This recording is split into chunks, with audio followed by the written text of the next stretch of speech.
শেষ হয়েছে সাবেক স্বরাষ্ট্র প্রতিমন্ত্রী লুৎফুজ্জামান বাবরের কারাগারের ১৭ বছরের অধিক সময়ের বন্দি জীবন। ১০ ট্রাক অস্ত্র মামলা সহ সবগুলো মামলায় খালাস পাওয়ায় তার বন্দি জীবনের অবসান হয়েছে।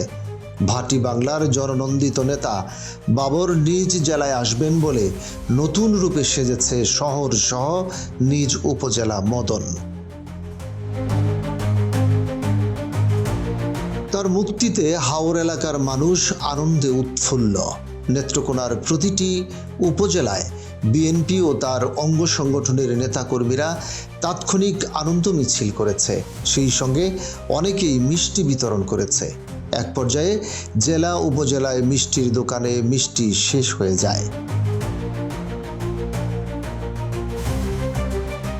সর্বশেষ ২০০৭ সালের ১০ ট্রাক অস্ত্র আটকের ঘটনায় অস্ত্র আইনের মামলায় যাবজ্জীবন দণ্ডপ্রাপ্ত সাবেক স্বরাষ্ট্র প্রতিমন্ত্রী লুৎফুজ্জামান বাবর সহ ৫ জনকে খালাস দিয়েছে হাইকোর্ট।